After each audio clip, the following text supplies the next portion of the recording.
tout. Qu'est-ce que c'est? En gros, c'est un système de troc. Faut-il une cure? Ça prend pour la séance. On va boire un coup pour fêter votre adhésion. Qu'est-ce que vous prenez? C'est ma tournée. Ou un électrochoc? Passez-moi l'expression, mais vous dépassez les bornes, Chantou. T'inquiète pas trop, on a toujours résisté à tout par ici. Qui est pour la manifestation? C'est pas toujours la tête qui est malade. Nature contre nature. Demain à 20h55 sur France 3. Thalassa sur France 3 avec Corem, complément retraite mutualiste.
Bonsoir et bienvenue en Russie sur les bords de la mer Baltique, dans le delta de la Neva. Bienvenue à Saint-Pétersbourg.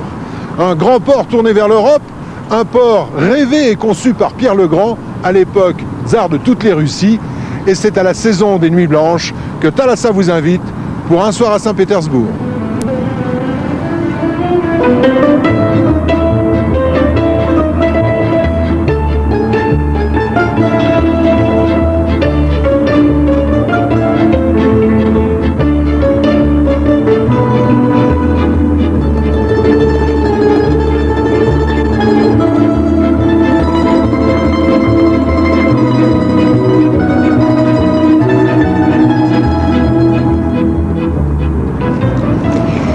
Juliette, quand on se balade à Saint-Pétersbourg, on se dit que cette ville de pierre et d'eau est vraiment faite pour ses lumières du Nord.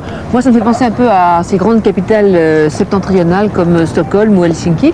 Puis finalement, quand on voit toutes ces couleurs sur ces façades, il y a aussi un peu de Rome, de Paris, de Vienne. C'est vraiment un curieux mélange. C'est normal parce que beaucoup d'architectes étrangers, surtout des architectes italiens, ont marqué cette ville. Bel exemple de cette architecture, l'endroit où nous nous trouvons. La place du Palais. La célèbre place du Palais, un symbole du faste et du luxe des fondateurs de Saint-Pétersbourg. Alors regardez bien, sur cette place, deux bâtiments se font face. D'un côté, les façades ordonnées, ultra classiques du bâtiment de l'état-major des armées, et de l'autre, le Palais d'hiver, construit pour la fille de Pierre le Grand par l'architecte italien Rastrelli et qui est d'un pur style baroque. Alors on le connaît mieux, ce Palais d'hiver, sous le nom de musée de l'Ermitage, puisqu'en fait, depuis la Révolution russe, c'est devenu un musée avec 3 millions de chefs-d'œuvre. Mais attention, derrière ce Saint-Pétersbourg lumineux, éclatant, presque lisse, les arrière-cours sont souvent sombres, une dualité qui a fasciné la plupart des grands écrivains russes.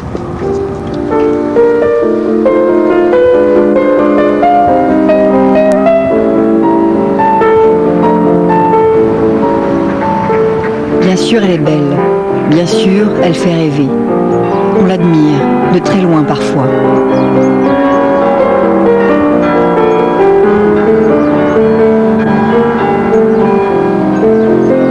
Quand enfin on fait sa connaissance, Saint-Pétersbourg tient toutes ses promesses. La ville est de toute beauté, certes, mais plus encore. Elle a une âme profonde, troublante. Saint-Pétersbourg inspire à l'historien Yevgeny Anisimov une passion sans fin.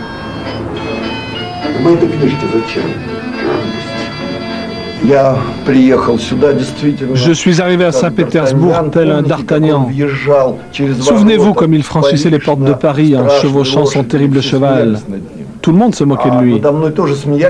On se moquait de moi aussi, car venant de province, je ne parlais pas le russe littéraire qu'on parle ici. C'est à Saint-Pétersbourg qu'on parle la langue la plus pure. Alors, j'ai fait ce que font tous ceux qui arrivent ici. Je suis parti à la conquête de cette ville.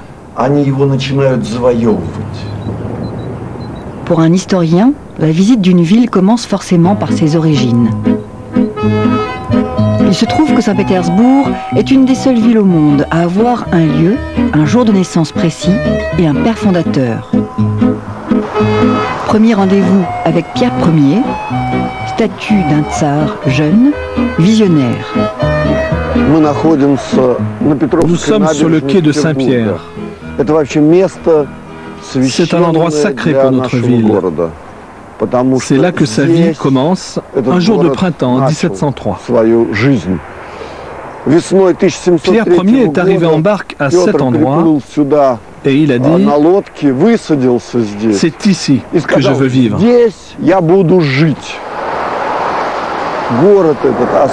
Cette ville a été créée par un homme qui est tombé amoureux de cet endroit. L'esprit de Pierre est partout dans cette ville, l'esprit de l'amour. Chaque habitant de Saint-Pétersbourg, malgré le mauvais temps, les difficultés de la vie, aime cette ville, car l'amour est la seule chose qui vaut la peine d'être vécue.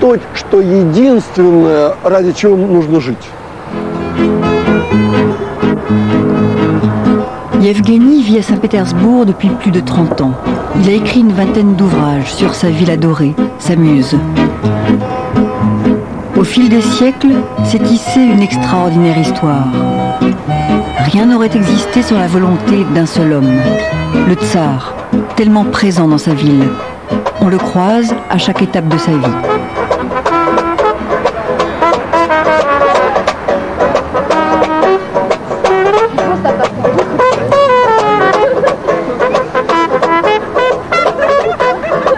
Deuxième rendez-vous, place des Décembristes, au pied de la statue équestre de Pierre le Grand. Le monument le représente dans la force de l'âge, flamboyant, invincible. Un tsar qui porte bonheur aux jeunes mariés.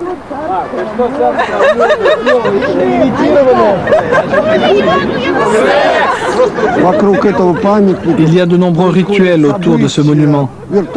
Des événements réels mais aussi imaginaires, puisque cette statue a inspiré Pouchkine, qui a écrit un poème, Le Cavalier de bronze. Personne avant lui ne l'appelait comme ça. Ce cavalier, c'est le pouvoir devant lequel l'homme n'est rien. D'un côté, le poème de Pouchkine exalte la beauté de l'œuvre de Pierre le Grand, de l'autre, il parle du petit homme ordinaire face à cette grandeur.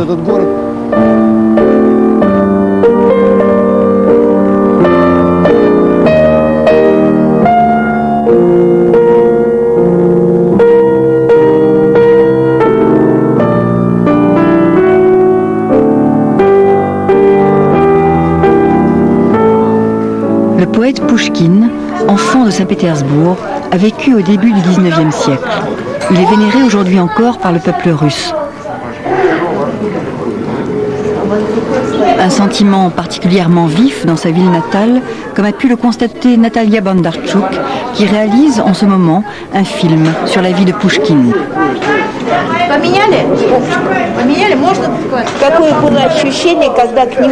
Un jour, des enfants ont vu l'acteur sur un cheval. Et il y a eu une scène incroyable. Ils se sont rués vers lui en criant « Pouchki !» Ils l'ont reconnu, ils l'ont embrassé, c'était drôle.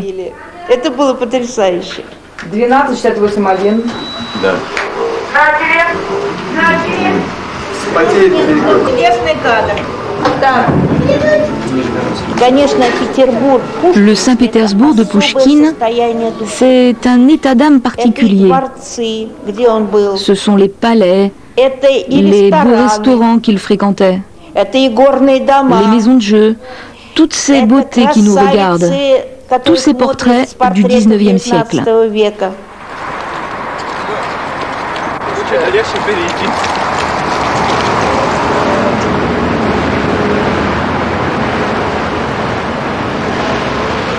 Palais, églises, basiliques, ponts et canaux exaltent l'âme des poètes, le romantisme cher au cœur des Russes. La magnificence, la grandeur de la ville apparaît plus qu'ailleurs peut-être sur la place du Palais d'Hiver.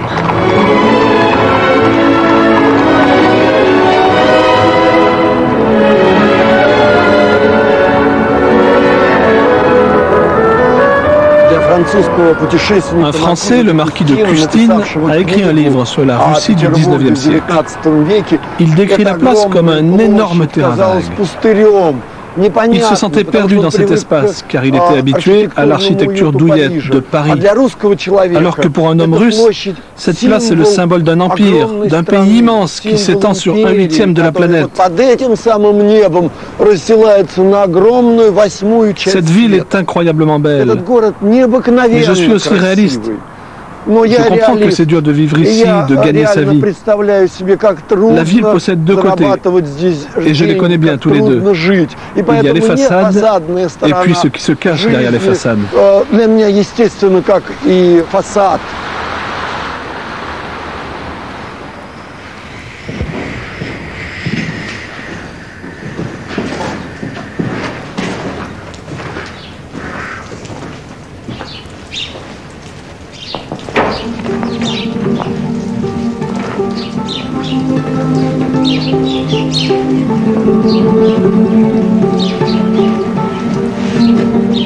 L'envers du décor, c'est l'univers des pauvres gens, de crimes et châtiments.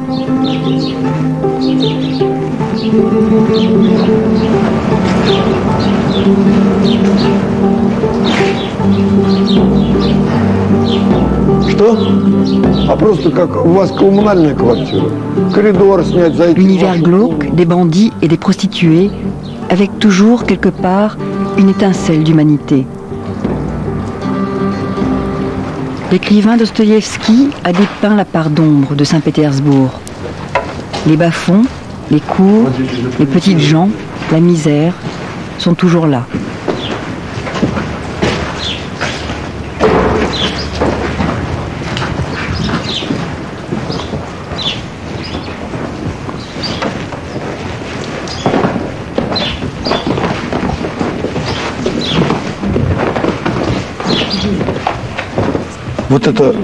Cet endroit ressemble beaucoup au Saint-Pétersbourg de Dostoïevski.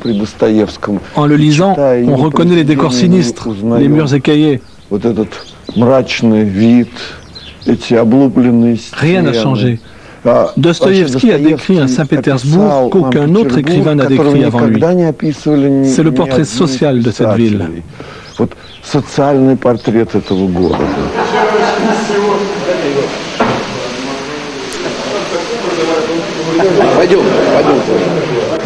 Et pour compléter, réactualiser le portrait social de la gente masculine du quartier, un petit tour au bain russe s'impose. Evgeny s'y rend chaque week-end avec un groupe d'amis.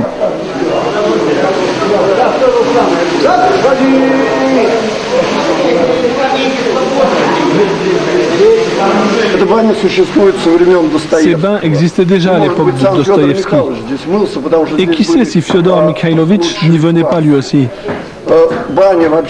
Les bains ont constitué une grande partie de la vie de l'homme russe au 19e et au 20e siècle. Et souvent, c'était son seul plaisir.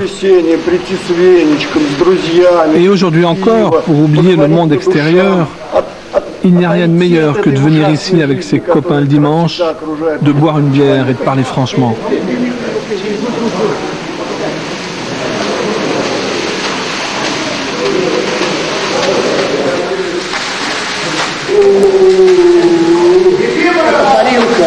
Les tubes, c'est la sacro-sainte pièce des bains russes. On te fouette avec des branches de bouleau, c'est un tel plaisir.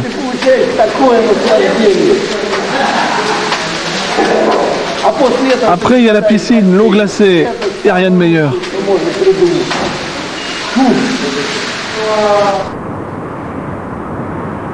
Et au hasard d'une promenade sur les bords de la Neva, on découvre que les bains dans l'eau glacée font aussi partie des plaisirs. Plaisir d'être là, de vivre là, dans l'ombre et la lumière, les contrastes, les extrêmes d'une des plus belles villes au monde.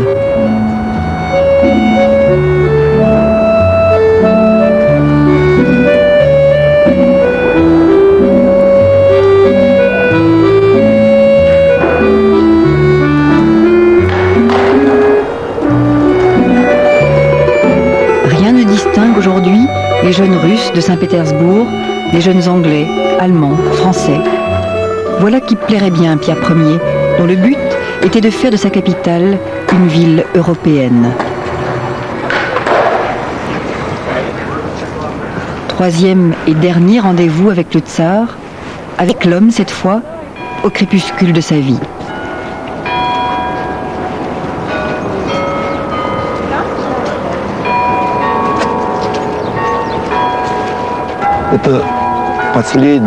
C'est un monument récent, réalisé par le sculpteur Chemiakin. Cette statue n'exprime pas la solennité de Pierre Ier. Il est au contraire représenté comme un homme simple. Il est vieux, il n'est pas beau. Il est l'homme qui m'a donné envie de vivre ici. Et mon amour pour lui ne s'éteint pas, au contraire, il s'exprime de plus en plus. J'ai rassemblé toutes les lettres écrites par Pierre. Il y en a 7000. C'est dire si je connais bien sa vie.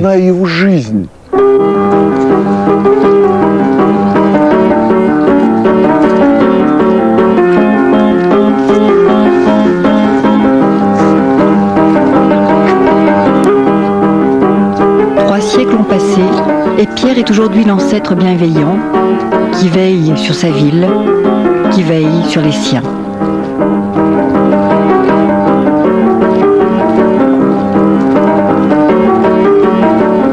Mesdames, Messieurs, voici le professeur Anissimov. Je vous parlais de Rosenbaum, mais là c'est Monsieur Anissimov. Je vais vous dire quelques mots et vous donner mon point de vue sur ce monument. Quand vous passez par ici le soir, vous avez un aperçu du destin d'un réformateur. Il est seul, abandonné. Mais les enfants se mettent volontiers sur ses genoux. Et je vous invite à en faire autant, car nous sommes et nous serons toujours les enfants de Pierre.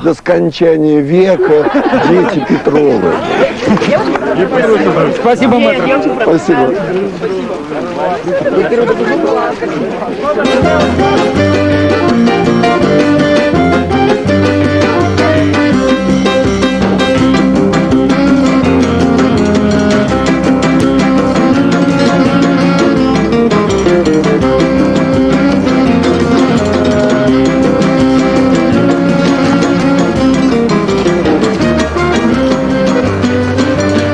Cette ville a été construite au bord de la Baltique, mais il ne faudrait quand même pas oublier les problèmes de saison, Jean, puisque nous sommes quand même très haut en latitude. Ben oui, ce qu'il faut bien savoir, c'est que Saint-Pétersbourg est situé au fin fond du golfe de Finlande, par 60 degrés de latitude nord. C'est la même latitude qu'Anchorage, en Alaska. Ce qui explique qu'ici, au mois de juin, le soleil ne se couche jamais complètement. Ce sont les fameuses nuits blanches.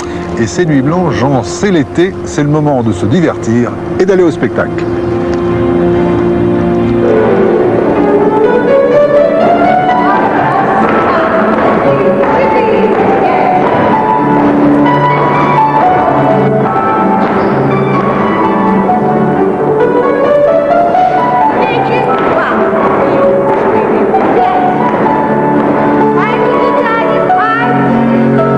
Berceau de la musique, berceau de la poésie, de la littérature, vous comprendrez sans doute maintenant pourquoi on a baptisé Saint-Pétersbourg la capitale culturelle de la Russie. Alors visite tout à fait exceptionnelle aujourd'hui dans le théâtre Moussorski consacré à l'opéra mais surtout au ballet, à la danse, puisque c'est ici qu'a brillé une constellation de danseurs étoiles. Je vous en cite un seul, Rudolf Nureyev. Vous connaissez? Suite de la visite dans les coulisses.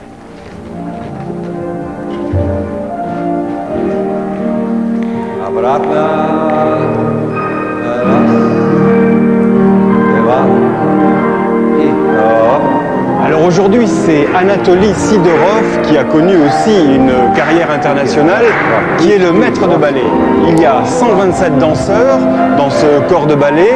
On vient de toute la Russie, mais aussi de l'international, de l'étranger, pour s'y former, car ce théâtre Moussorski est une véritable référence en matière de danse.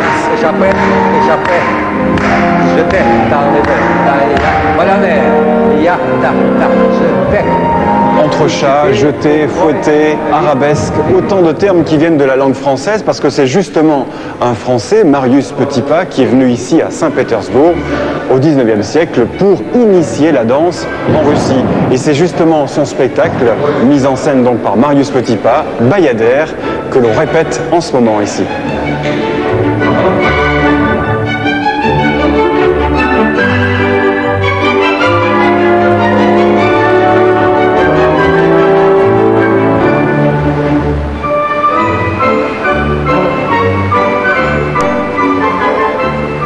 Ça y est, Antoine a pris le rythme de la ville. Lise, une ville qui est une capitale culturelle, mais pas seulement, parce que grâce à son port, c'est aussi une capitale économique. On a un peu tendance à oublier le port dans ce beau décor. Pourtant, il est pratiquement encore au cœur de la ville. Il est aussi au cœur des débats, puisque son rachat récent par un groupe privé a fait couler beaucoup d'encre en Russie. Il faut dire que l'enjeu économique est de taille. C'est le deuxième port de la Russie. Son trafic est en constante augmentation. Plus que jamais, le port de Saint-Pétersbourg est la porte de l'Europe. Mars 2006, moins 12 degrés. L'hiver est particulièrement rude cette année. 35 brise-glaces travaillent sans relâche, jour et nuit, dans le port de Saint-Pétersbourg.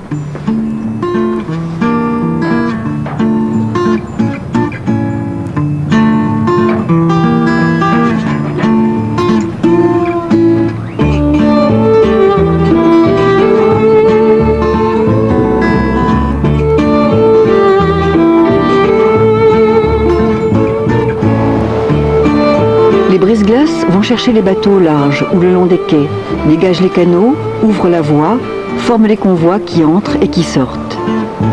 Du 1er décembre au 1er mai, ils sillonnent ainsi le port, véritable ville dans la ville.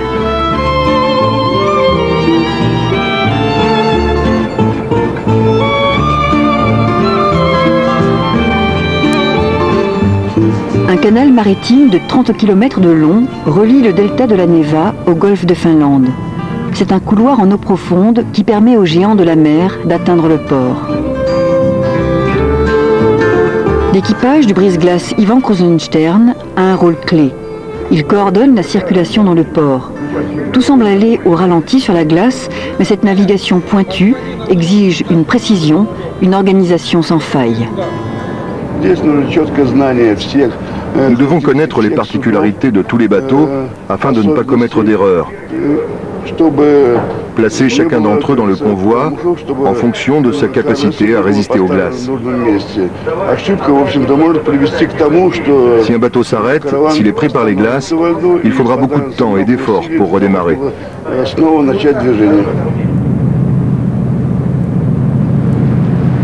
Seul débouché de la Russie sur la mer Baltique, à moins de 2000 km de Londres, Anvers ou Amsterdam, Saint-Pétersbourg est en passe de devenir le premier port maritime du pays. En 10 ans, le trafic a été multiplié par 4. 27 000 cargos, porte-conteneurs pétroliers transitent actuellement par Saint-Pétersbourg, une fenêtre sur l'Europe, ouverte il y a 3 siècles par un tsar amoureux de la mer.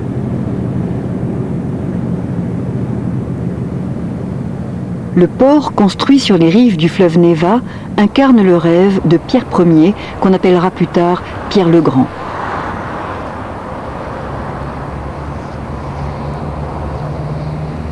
Dans le musée naval dédié à son épopée maritime, le monarque est toujours représenté sur la mer, au milieu des bateaux.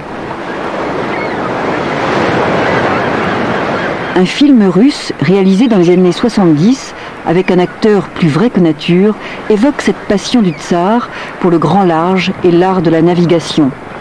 Une passion que le monarque tout-puissant va imposer à son peuple.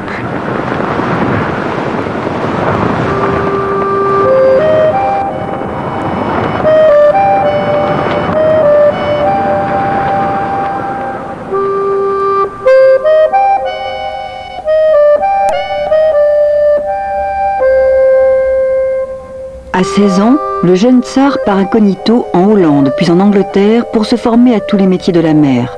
Il sera charpentier, matelot, capitaine. Il s'étonne alors de la puissance maritime de ces 2 petits pays qu'il découvre. C'est ainsi que germe l'idée d'offrir une flotte à la Russie. Saint-Pétersbourg en sera le berceau.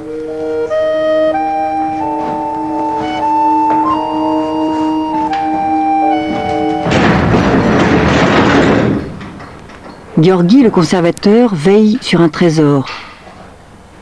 75 000 pièces témoignent de cette histoire maritime incroyable.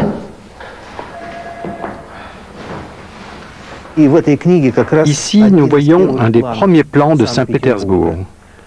Ce manuscrit a été écrit en 1751, mais l'auteur a recopié cette carte datant de 1715.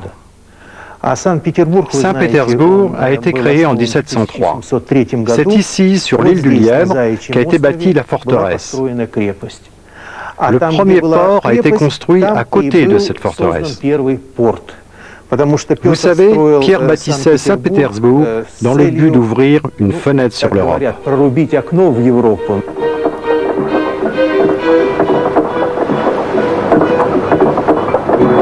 Dans le delta marécageux de la Neva, dans les forêts, des milliers d'hommes coupent le bois pour les bateaux de la flotte militaire et commerciale de la Russie. Le premier chantier naval, le chantier de l'Amirauté, est installé au cœur même de la ville. Les ouvriers construisent les bateaux pendant que d'autres bâtissent les palais. Dans le film comme dans la réalité, le tsar est un géant de plus de 2 mètres, exigeant, impérieux, omniprésent sur le chantier.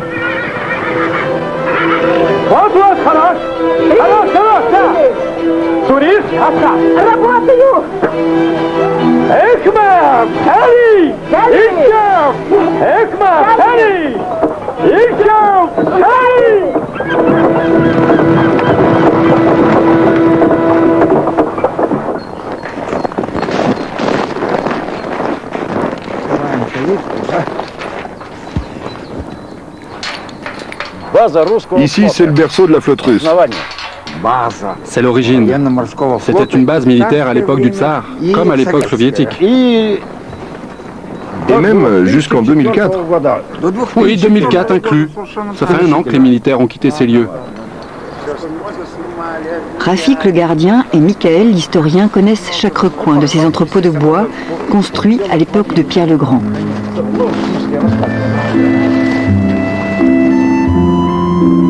C'est ici, sur une île artificielle, au centre de Saint-Pétersbourg, que le tsar stockait le bois destiné à la construction de la flotte militaire russe. Reliée par des canaux au chantier naval de l'Amirauté, cette île a été baptisée par Pierre le Grand, Nouvelle-Hollande, en souvenir des entrepôts de bois hollandais.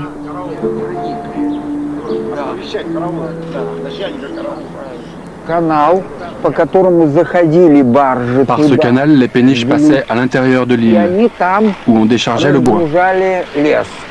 Les barges ressortaient de l'autre côté, par le canal Krioukov.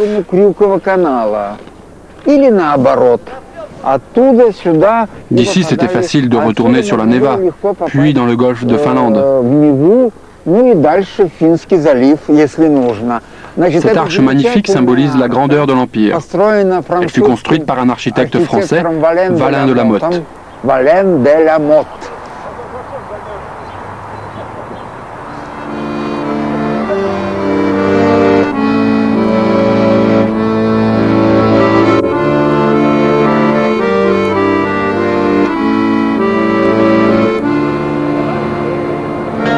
À 2 pas de la Nouvelle-Hollande, les chantiers navals existent toujours.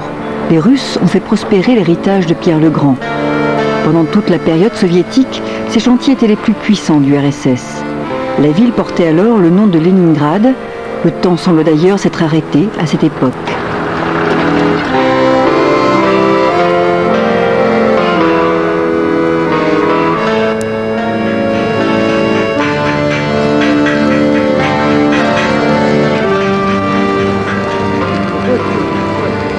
Malgré les apparences, l'industrie portuaire n'a pas échappé à la révolution capitaliste des années 90. Une agence de journalistes d'investigation de Saint-Pétersbourg a enquêté sur ces bouleversements. Un des journalistes de l'agence, Sergueï, a suivi toutes les étapes de la privatisation du port.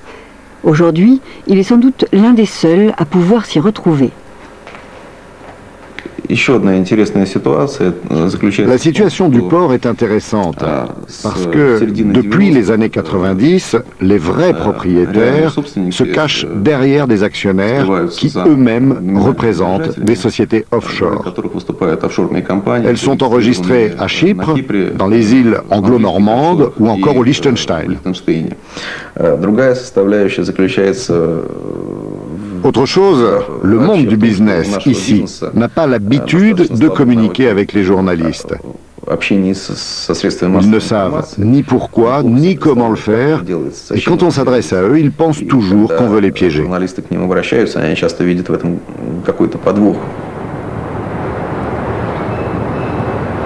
Le port de commerce a été vendu secteur par secteur dans la plus totale opacité. Les terminaux du charbon, de la houille, du pétrole, du bois, des métaux ou des conteneurs appartiennent désormais à des sociétés différentes.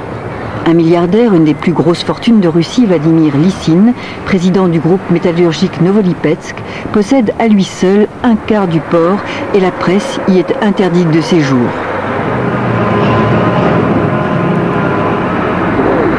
Seuls les propriétaires du terminal des conteneurs ont accepté de laisser entrer notre caméra. Cette zone portuaire appartient officiellement à 2 grands groupes industriels qui ont réalisé un investissement colossal. Ce terminal, qui du temps de l'URSS avait Cuba comme principal destinataire, est aujourd'hui entièrement automatisé et relié au monde entier. Le trafic des containers a été multiplié par 10 ces dernières années et les bénéfices sont énormes, 10 millions d'euros au moins chaque mois.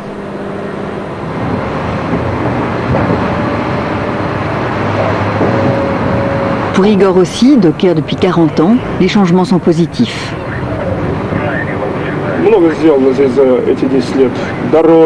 Beaucoup de choses ont changé ces 10 dernières années, du point de vue technique déjà. Notre quotidien s'est amélioré. On a changé de propriétaire et depuis, le terminal s'est agrandi, modernisé. On a construit des routes, on a acheté de nouvelles machines, on nous a équipés d'un ordinateur. Ça me permet de repérer un conteneur en quelques minutes, en quelques secondes même. Avant, il fallait que j'aille le repérer à pied. Maintenant, à mon poste, je fais beaucoup moins d'efforts qu'avant.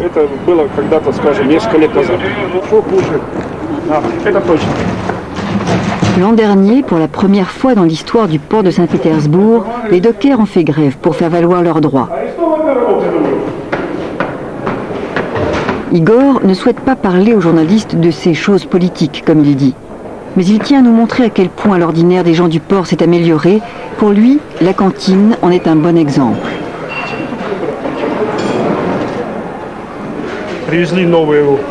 Nous avons de nouvelles tables, de nouvelles chaises, un réfrigérateur, le choix des plats est plus grand et surtout, la qualité est meilleure.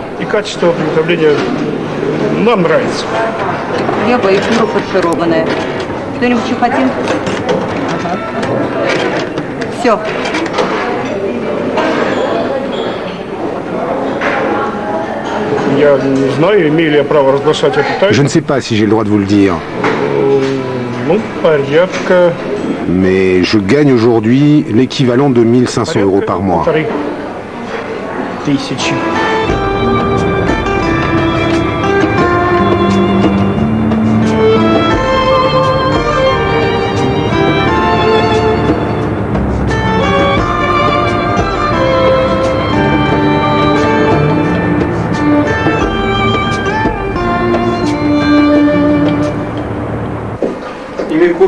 Les nouveaux propriétaires du port de commerce sont tous d'anciens membres de la nomenclatura soviétique, d'anciens responsables du port qui ont su tirer profit de leur position, de leurs privilèges pour s'octroyer la meilleure part du gâteau au moment de la privatisation.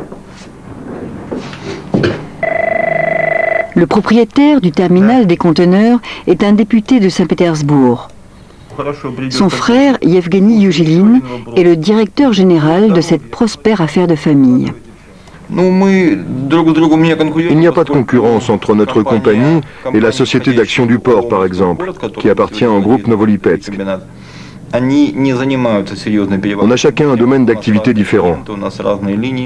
De plus, on est tous issus du port de Leningrad et on entretient des relations depuis ce temps-là. On doit aussi partager les mêmes réseaux d'électricité, de communication. Le port était autrefois une véritable entité. Il ne faut pas chercher à le diviser. Ce n'est pas une bonne idée. Pas de concurrence donc, et pourtant, l'histoire de la privatisation du port est émaillée de crimes, de règlements de comptes sanglants. Le dernier en date s'est produit le 5 mai dernier, en plein centre de Saint-Pétersbourg. Sergueï Vassiliev roulait dans sa Rolls.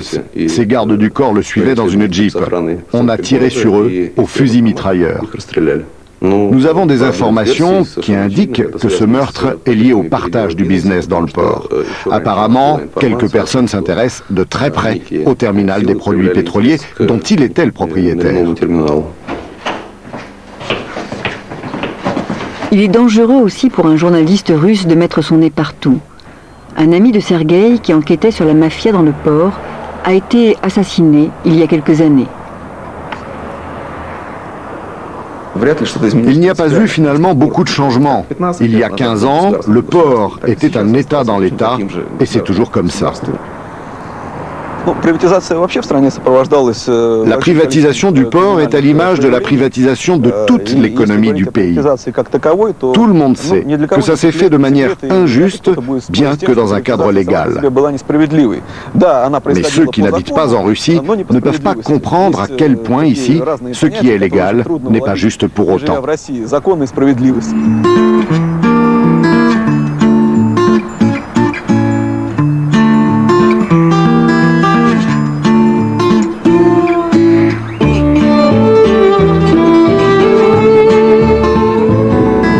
Il y a 3 siècles, Pierre le Grand rêvait d'ouvrir à Saint-Pétersbourg une fenêtre sur l'Europe et son rêve se réalise. Été comme hiver, le port fonctionne à plein rendement. Après l'éclatement de l'Empire soviétique, Saint-Pétersbourg reste la seule ouverture de la Russie sur l'Occident, un point de passage stratégique. Le port traverse l'histoire, passe de main en main, change de régime, de système. Mais les brise-glaces continuent de creuser leur sillon dans la mer gelée. Toujours au service de l'État, ils assurent une mission vitale. Ils vont chercher les bateaux, dégagent les canaux, ils ouvrent la voie.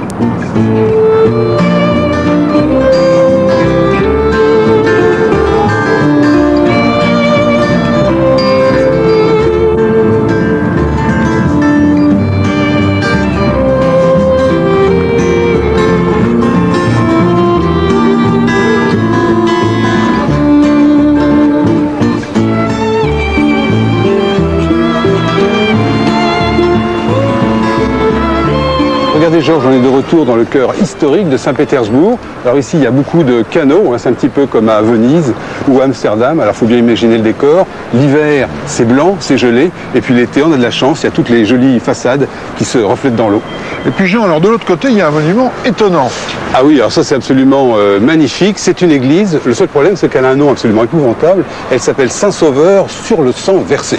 Le sang d'un tsar peut-être. Absolument, c'est le sang du tsar Alexandre II qui est mort lors d'un attentat exactement à cet endroit-là. C'était en 1881 et son successeur Alexandre III a fait bâtir cette église bien pour lui rendre hommage. Vous le voyez, elle est de style néo-russe, ce qui est très incongru ici puisque l'ensemble de la ville est plutôt de style baroque. Jean, Saint-Pétersbourg, c'est un port, on l'a vu tout à l'heure. C'est un port donc il exporte, mais il importe aussi et on trouve tout ce qu'on veut sur les bords de la Neva. Antoine va nous en donner la preuve.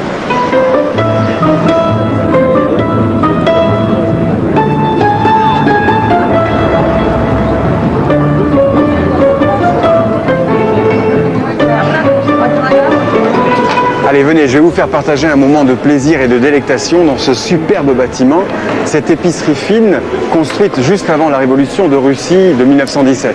Alors vous remarquerez tout de suite l'art nouveau avec ses superbes boiseries, ce mélange de métaux, de verre, ces lustres en cristal. Cette épicerie fine appartenait à des grands commerçants, une famille de 6 frères, les frères Yeliseyev. Et je me souviens qu'au début du roman Anna Karénine, l'un des personnages disait « Allons acheter des huîtres fraîches chez Yeliseyev ». Eh bien, nous allons vérifier ça tout de suite. Malheureusement, aujourd'hui, il n'y a plus d'huîtres fraîches. Mais il y a aussi beaucoup d'autres produits, surtout la star, le caviar. Извините, сколько стоит? On va se renseigner sur le prix. Hein. 15 756. Oh là là, 157 000. Bon, il paraît que c'est le moins cher de la ville, mais c'est quand même 800 € le kilo. C'est pas pour mon budget. Alors, Le paradoxe de cet endroit, eh bien, c'est qu'il a résisté à toutes les époques, de la révolution russe en passant par l'ère soviétique, et qu'il vient d'être racheté aujourd'hui par un groupe privé russe qui a décidé vraisemblablement de le transformer en une parfumerie ou peut-être un restaurant. Une autre forme de luxe, dirons-nous.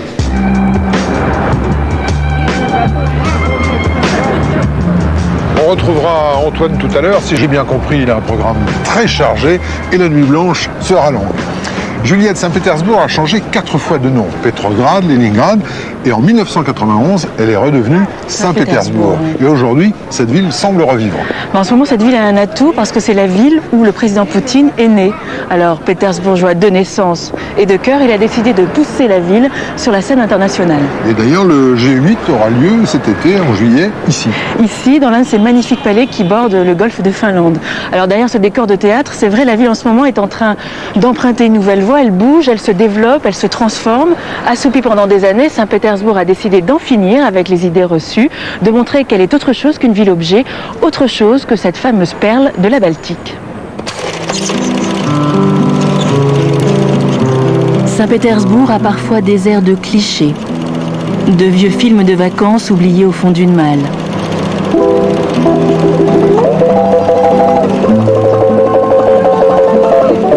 Des palais, la neige, des histoires de tsars, des intrigues d'impératrices, des vétérans nostalgiques d'une époque à jamais révolue.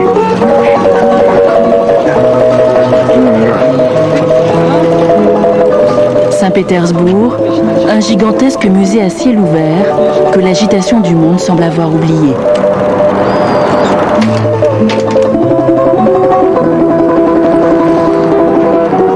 Au bord du golfe de Finlande, le palais Constanza ne semble pas déroger à la règle. Imposant, restauré de près, admiré et visité par d'anciens militaires qui ont toujours en mémoire Saint-Pétersbourg, base navale, militaire et stratégique, ancienne capitale qui rayonnait sur l'Europe. J'ai fait mes études ici, dans ce palais, quand c'était encore une école. Ça fait un bail, c'était en 1956. Je suis revenu aussi quand le palais était en ruine. Ce que j'ai vu aujourd'hui, c'est sublime. En si peu de temps, restaurer un palais aussi magnifique, à l'identique, comme avant, c'est incroyable. Fini l'école navale. C'est ici, depuis peu, que le président Poutine reçoit ses invités lors des sommets internationaux. Une façon de choyer cette ville qu'il a vu naître. J'ai toujours Saint-Pétersbourg dans un coin de ma tête. C'est très beau. On garde toujours le meilleur dans sa mémoire. Qu'est-ce qui est si beau? Comment ça? Le centre-ville, l'amirauté, la cathédrale de Kazan, la forteresse de Pierre et Paul. J'aime tous ces quartiers-là. Saint-Pétersbourg sera toujours Saint-Pétersbourg. Et puis aussi, les canaux, les ponts, la Neva gelée, l'Ermitage. Celle que l'on surnomme la Venise du Nord. Celle qui semble s'être figée un jour sur le papier glacé d'un guide touristique. La belle endormie a décidé depuis quelques années d'être un peu moins sage.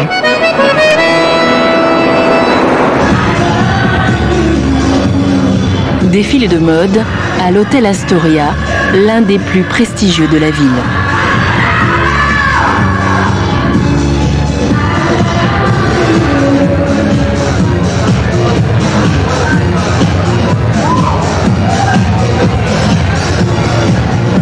À 2 pas de la Neva, tout ce que Saint-Pétersbourg compte de stylistes, journalistes, designers, mannequins et excentriques en tout genre s'est retrouvé autour d'un verre. Ce soir-là, on fêtait l'ouverture d'une nouvelle agence de mannequins. La première à vouloir concurrencer les grandes agences internationales. Sergei Lukovski, fondateur de l'agence, est plutôt optimiste. Saint-Pétersbourg, c'est la culture. Ce qui se passe ici ne se passe nulle part ailleurs. Moi, comme soliste de ballet, j'ai fait plusieurs fois le tour du monde. J'ai vu beaucoup de choses. Et j'aime 3 villes. J'aime Rome, j'aime New York et j'aime Saint-Pétersbourg. Saint-Pétersbourg a toujours été et sera toujours la capitale. Allez, applaudissez les filles.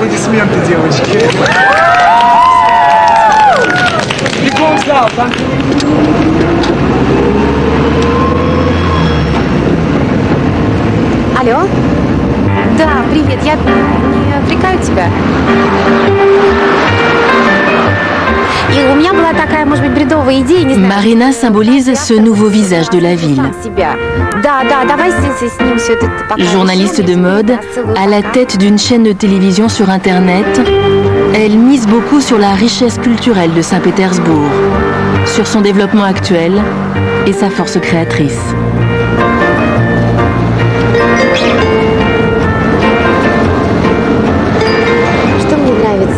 J'aime cette ville parce qu'elle est toujours différente. L'humeur dépend souvent du temps qu'il fait. Ton sentiment d'exister dans ce monde évolue au contact de cette ville. Elle t'invite à réfléchir. Elle ne te laisse pas la possibilité d'exister vainement, sans rien faire, sans créer. Sur Nevsky, l'avenue la plus commerçante et la plus chic de la ville, la styliste Tatiana Parfionova a pignon sur rue. Il y a quelques années, c'était inconcevable d'imaginer une telle boutique. Comme elle, ils sont une vingtaine de stylistes pétersbourgeois à marquer la mode russe, avec un style bien à eux. Saint-Pétersbourg est plus sobre déjà dans sa conception architecturale. Ici, on est plus réservé qu'à Moscou. Là-bas, c'est plus décontracté. Les stylistes n'ont pas peur d'utiliser des couleurs vives et des constructions bizarres.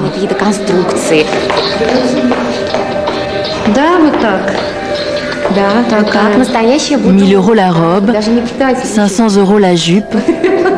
Ce n'est pas de la haute couture, mais du prêt-à-porter de luxe.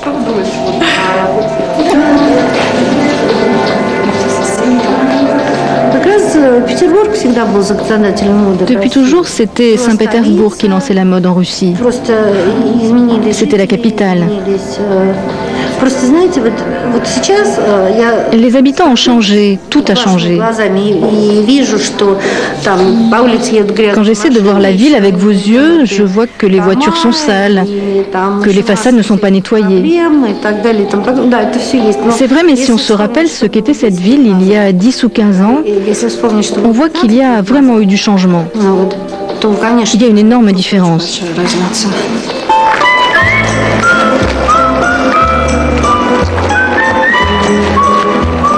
À l'université de Saint-Pétersbourg, c'est vrai, rien n'a bougé.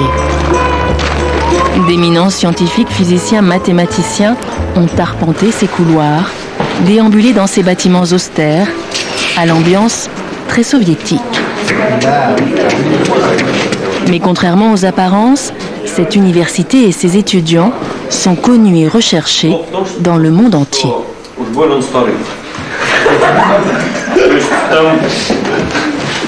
Voici le cours d'Andrei Terikov, informaticien réputé. Il enseigne aux 3e et aux 4e années.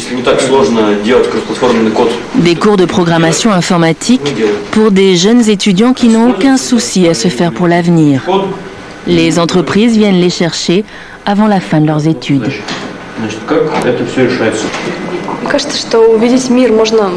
Aujourd'hui, il n'y a pas de problème pour voyager, voir le monde, partir pour n'importe quel pays. On peut travailler un petit moment à l'étranger, mais moi, personnellement, je n'aimerais pas déménager dans un autre pays. Je ne crois pas qu'il y ait beaucoup plus de possibilités là-bas qu'à Saint-Pétersbourg. Ici, je travaille déjà pour des compagnies européennes. Ça ne changerait pas grand-chose pour moi si j'étais en Allemagne.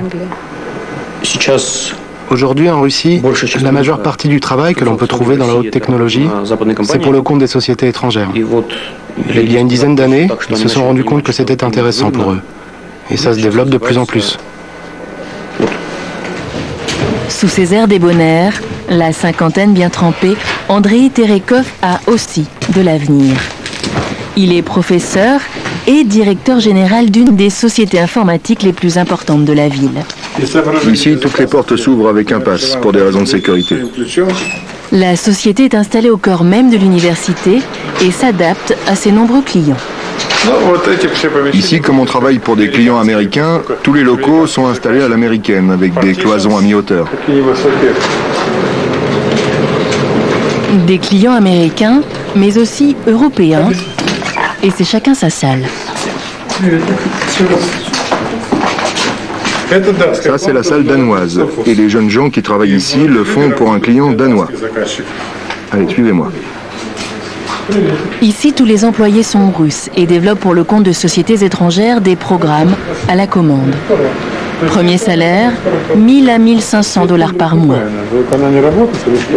Une mini Silicon Valley dans l'entresol de l'une des plus vieilles et prestigieuses universités de Russie. Un succès international et inimaginable. Non, je n'aurais pas pu imaginer cela il y a 10 ans. C'est une question d'ailleurs assez douloureuse pour moi. En 1989, je suis parti pour la première fois dans un pays occidental. Je faisais des conférences à l'université de Hambourg. Là-bas, j'ai été bouleversé par le marché aux poissons. Tellement de poissons différents. Je n'aurais jamais pensé que j'allais vivre assez longtemps pour voir ça. Et maintenant, si vous allez sur un marché à Saint-Pétersbourg, il y a plus de poissons que sur le marché de Hambourg. Il y a 15 ou 17 ans, c'était impensable. Et aujourd'hui, ma fille a étudié à Oxford et mon fils travaille chez Microsoft et voyage dans le monde entier. Du miel, des légumes, de la viande, du poisson. Sur les marchés de Saint-Pétersbourg, on trouve tous les produits de base de la vie quotidienne, et même plus qu'avant. Tout dépend bien sûr des revenus de chacun. Mais petit à petit, entre les façades colorées du XVIIIe siècle, la société de consommation s'impose. L'uniformisation de la vie moderne gagne peu à peu cette perle de la Russie.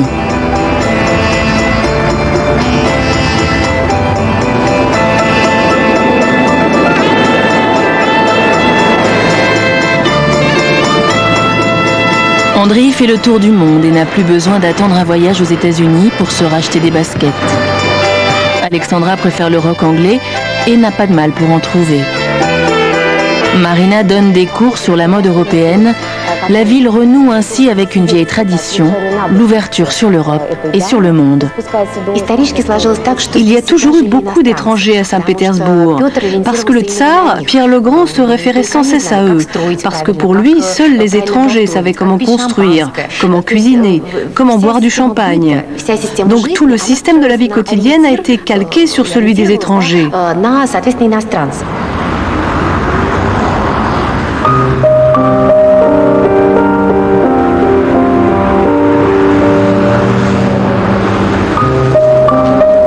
Saint-Pétersbourg, encore plus belle sous la neige.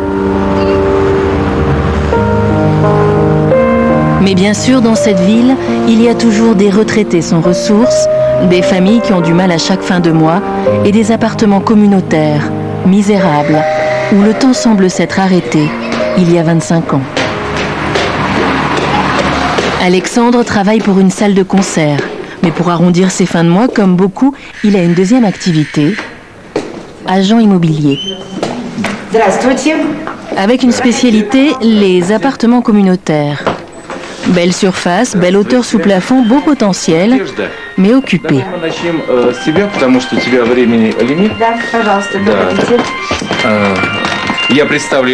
Alors, je vous présente une des habitantes de cet appartement, Nadezhda. Elle occupe 2 pièces, soit 44 mètres carrés. Et 80 cm. Un appartement communautaire, c'est par exemple 200 mètres carrés répartis entre 5 familles. Un héritage du communisme quand les grands appartements bourgeois étaient redistribués aux ouvriers. Une porte d'entrée, un couloir, une salle de bain, une cuisine à se partager et chacun sa pièce. Et voilà une autre habitante, c'est Nadezhda Andreyevna. La difficulté du travail d'Alexandre, c'est de convaincre chaque propriétaire de partir et de vendre. Parfois, une vie entière s'est accumulée ainsi, aux 4 coins de la pièce. Franchement, non. J'ai pas vraiment envie de partir. Ici, tout est à côté, les magasins, le métro. J'habite ici depuis 30 ans. Et c'est dommage d'abandonner tout ça. Je me suis habituée. Mais vous vous êtes habitué à quoi? Ici, tout est à sa place. Et je ne sais pas ce qui m'attend ailleurs.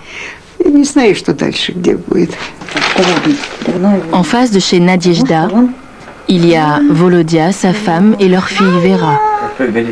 Ils vivent à 3, dans 11 mètres carrés. Ce qui change pour nous, c'est notre vie. Elle devient de plus en plus difficile. Le loyer a augmenté et mon mari est le seul de la famille à travailler. Mais son salaire était plus élevé il y a 1 an que maintenant. Ces changements n'arrivent pas jusqu'à nous. On regarde les infos à la télé, il y a toutes ces nouveautés, mais elles ne parviennent pas jusqu'à nous. Mais pourquoi tu pleures? C'est pour notre fille. Il faudrait quand même que ça aille un peu mieux pour elle. On vit comme dans un marais. Il y a tout le temps des fuites d'eau qui viennent de là-haut. Il y a des bouts de plâtre qui tombent. Et j'ai peur de laisser ma fille dans la cuisine. Mon mari a déjà reçu un bout de brique sur la tête. C'est sans issue.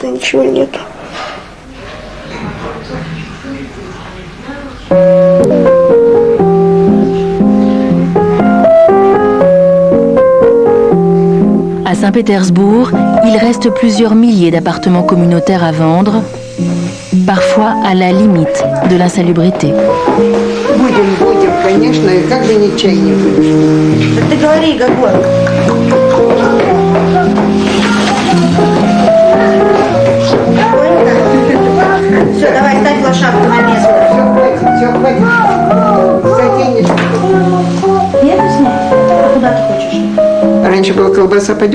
Avant, le saucisson coûtait 21 roubles et les patates 1 rouble. Maintenant, les patates, c'est 12 ou 15 roubles.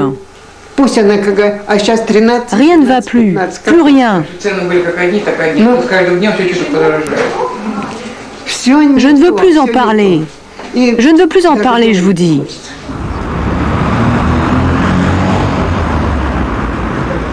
Au numéro 13 de l'un des boulevards les plus prisés de la ville, il y avait aussi des appartements communautaires.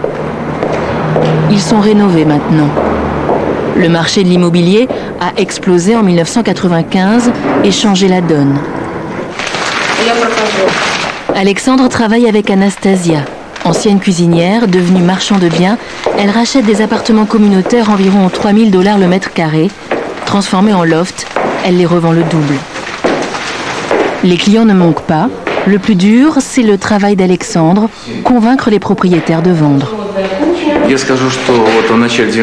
bien, je vous dirais qu'au début des années 90, les gens étaient ravis de quitter un appartement communautaire et d'emménager dans un appartement pour eux. Maintenant, ceux qui restent dans ces appartements communautaires, eh bien, ce sont les gens, comment dire, les gens les plus difficiles, ceux qui ne veulent plus rien, des petits vieux et des petites vieilles qui ne veulent rien changer et qui ne veulent pas changer d'habitation surtout. Alors, ils habitent depuis toujours dans ces appartements communautaires et ils n'ont jamais connu autre chose de mieux. Alors, ils pensent qu'ils habitent dans un endroit paradisiaque. Alors là, on a vraiment des problèmes avec eux. C'est difficile de les convaincre. Mais, en fin de compte, ils acceptent. Ils acceptent et après ils admettent que c'était un bon choix, qu'ils ont bien fait de déménager. Et comment vous faites pour les convaincre? Quels sont vos moyens de persuasion? Des places de concert, des fleurs et tout le reste. Comment dire? Avec les femmes, c'est plus facile. Elles sont, disons, plus sentimentales. Donc on leur offre des fleurs, on leur dit des choses gentilles. On leur fait un peu la cour aussi. Alors beaucoup de femmes sont touchées par tout cela et elles disent d'accord, d'accord. Elles acceptent de vendre. Les anciens locataires des appartements communautaires quittent petit à petit le centre-ville. Ils sont relogés dans des banlieues moins attrayantes. Ils laissent ainsi la place à une nouvelle classe sociale plus aisée, dont fait déjà partie Alexandra. À 20 ans, elle dirige une dizaine de personnes pour le compte d'une société informatique. J'ai remarqué que par rapport au moment où j'ai commencé à travailler, les salaires sont maintenant plus élevés dans ma société, mais aussi dans toutes les autres compagnies en Russie. Je crois qu'avec le temps, les niveaux de salaire chez nous vont augmenter et on sera peut-être un jour au niveau des États-Unis.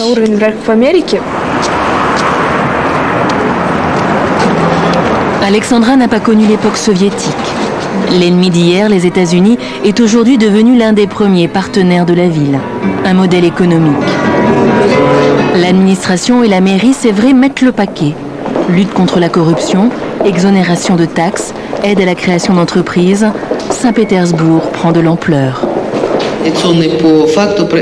Il y a même aujourd'hui une chambre économique américaine avec son président qui échange des civilités avec Madame le maire. Une femme proche du président Poutine et qui compte bien pousser sa ville. Les investisseurs étrangers sont attirés par tous les avantages qu'il y a ici à Saint-Pétersbourg. Les infrastructures portuaires, la ville et sa situation géopolitique à la frontière de l'Union européenne, la qualité humaine de sa main-d'œuvre et de ses cadres, des cadres très bien préparés avec un niveau européen. Le climat est vraiment favorable aux investissements, au grand business. Toutes les semaines, des investisseurs viennent de Chicago, de New York, et ils me demandent qu'est-ce qu'il y a d'autre que Moscou? Dans quelle autre région devons-nous investir? Et je dis Saint-Pétersbourg, surtout parce que Moscou est saturé, compliqué. Et beaucoup d'investisseurs américains trouvent que c'est beaucoup plus facile d'investir à Saint-Pétersbourg. Moins cher que Moscou. Plus simple.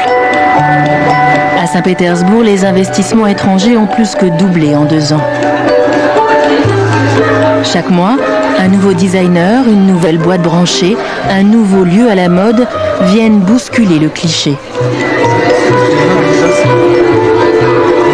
Saint-Pétersbourg est bel et bien en train de se réveiller.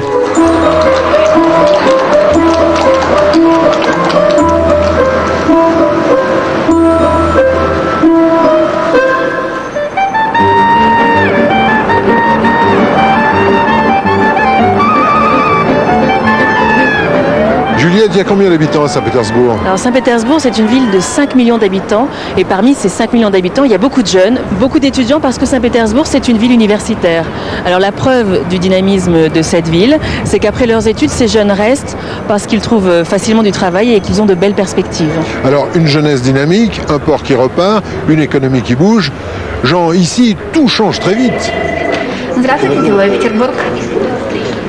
Je suis dans la salle de rédaction du Dolovoï Pétersbourg. Et un excellent moyen pour prendre la mesure de ce changement, c'est de regarder, de lire la presse qu'on peut trouver ici. Alors Dolovoï, ça veut dire les affaires, le business. C'est un journal qui marche très bien, qui gagne de l'argent, qui emploie 50 journalistes et qui s'adresse à tous ceux qui ici, ils sont très nombreux, veulent se lancer dans les affaires. C'est un journal indépendant aussi. Regardez en titre, par exemple aujourd'hui, le culte de la personnalité de Poutine, un sujet tabou pour les chercheurs. Alors on trouve aussi à Saint-Pétersbourg, évidemment, via la grande presse nationale, 2 exemples. Les Izvestia, c'est peut-être celui que nous, on connaît le plus. Et puis Commerçant. Commerçant, c'est un peu l'équivalent des Échos en France. C'est un journal qui a une histoire intéressante, car il est né en 1909. Il s'est interrompu pendant les 70 années du communisme et il a repris sa publication en 1990. En ce qui concerne la presse spécifiquement locale, ne me demandez pas de lire le titre en russe. Je vous donne simplement la traduction. Le Messager de Saint-Pétersbourg. Une presse extrêmement prudente. On n'y parle quasiment jamais de politique. Voilà, sachez encore qu'en Russie comme ailleurs, la presse ne va pas si bien que ça. Il y a de moins en moins de lecteurs. Alors s'en sortent très bien ce qu'on appelle les tabloïds, les journaux à scandale. Regardez un exemple, Al Pacino à la une, où on nous dit qu'il va se marier sur la place rouge à Moscou. Voilà ce qu'on pouvait dire sur les journaux dans ce pays, un pays où la liberté de la presse est une réalité, mais une réalité de plus en plus fragile. Il faut dire qu'ici, l'ultralibéralisme fait très bon ménage avec un État de plus en plus pesant. Difficile de ne pas évoquer Venise en parcourant les canaux de la ville. Venise, Saint-Pétersbourg, 2 cités qui sont nées de la mer, qui ont prospéré grâce à la mer. Mais si Venise est plutôt tournée vers son passé, Saint-Pétersbourg, elle, reste aujourd'hui encore l'un des plus grands centres maritimes de toute la Russie. On vient ici pour naviguer, pour apprendre à naviguer à l'école de la marine marchande ou à l'école navale. On vient aussi pour travailler dans tous les chantiers navals de la ville. Alors partout dans les rues, eh bien, on croise des marins à l'escale, en partance ou au chômage, comme au 109 rue des Vétérans.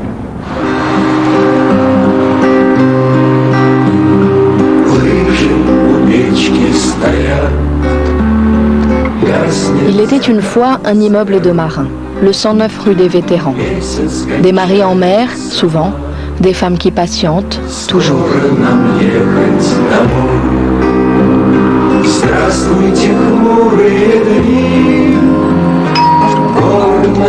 Patienter, mais ne pas oublier la vraie vie. C'est la devise de Lyudmila. Aujourd'hui, c'est sa belle-mère qui rend visite, à elle et à sa fille unique, Dasha.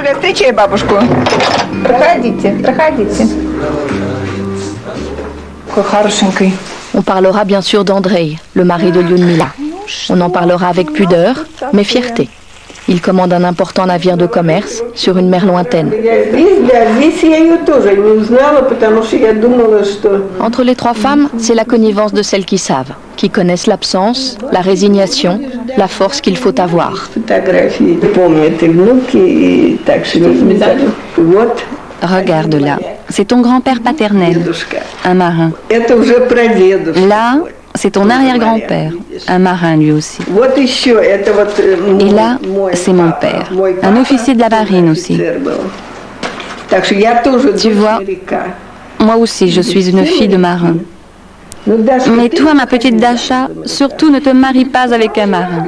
Je veux que tu aies un véritable amour, que tu aies une famille complète tous les jours de la semaine, que ton mari soit présent et pas seulement la moitié de l'année.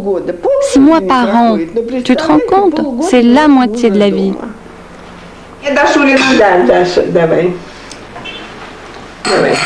Ces journées sans homme à la maison, c'est pour les trois femmes un air de déjà-vu. Seule consolation, le mari de Lyudmila a un salaire de capitaine. 4 000 € par mois en mer, une coquette somme pour la Russie. Mais au 109 rue des Vétérans, il n'y a pas que les femmes qui attendent. 2 étages plus haut, il y a un marin, au chômage. Autrefois, Victor travaillait pour la grande compagnie maritime soviétique, la Grande Époque. Il était un privilégié.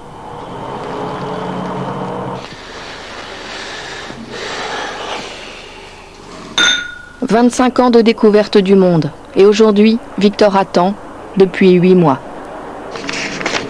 Victor est pourtant un bon matelot, mais la concurrence est rude. Allô ? Allô, c'est bien l'agence maritime Marinex? Dites-moi, je cherche un travail comme maître d'équipage. Une réponse qui fuse, pas de travail. Pour Victor, une impression de déjà-vu. 109 avenue des Vétérans, l'immeuble a été construit pour ces marins dans l'effondrement de l'Union soviétique. Des familles qui se croisent, des destins qui divergent, une Russie qui navigue à vue. Marie ou pas, Lyudmila, la voisine de Victor, travaille à la polyclinique de Frudzenskaya, en centre-ville. Elle est gynécologue depuis 23 ans. C'est un médecin reconnu ici. Sa carrière, elle n'y renoncerait pour rien au monde. Son mari l'approuve, c'est cette connivence qui apaise l'attente. La pause du midi est un moment privilégié où l'on se raconte. Un univers de femmes encore. Lyudmila est ici la seule épouse de marin. Dans le regard des collègues, la compassion et la curiosité se mêlent, le temps d'un déjeuner. Alors, ton mari, il t'appelle souvent? Il a appelé hier et avant-hier. Tous les jours, il appelle? Non, pas tout à fait. Et il nous revient quand? En septembre prochain. Wow, c'est terrible, dis donc. Juin, juillet, août, encore 3 mois. Au début, quand j'étais jeune, c'était dur. Je pleurais, les séparations étaient plutôt douloureuses, mais aujourd'hui, c'est plus comme ça. Bien sûr que l'autre nous manque, mais j'ai appris à maîtriser mes émotions. On ne peut pas se laisser aller non plus. Pudique, Lyudmila. Ce qu'elle ne dit pas, c'est qu'à chaque fois que son mari de marin appelle de ses mers lointaines, ici, dans le service, c'est l'effervescence. Toutes les femmes du service courent et la cherchent, même jusqu'en salle d'opération. Allez, dépêche-toi, Ludmila. Ton mari appelle du Canada ou des États-Unis, viens vite. Parce que nous, on comprend très bien que quand on rentre chez soi, on verra son mari le matin ou le soir, alors que Ludmila, elle, ne pourra que l'entendre. C'est pour ça qu'on l'a surnommée la femme téléphone. C'est vrai.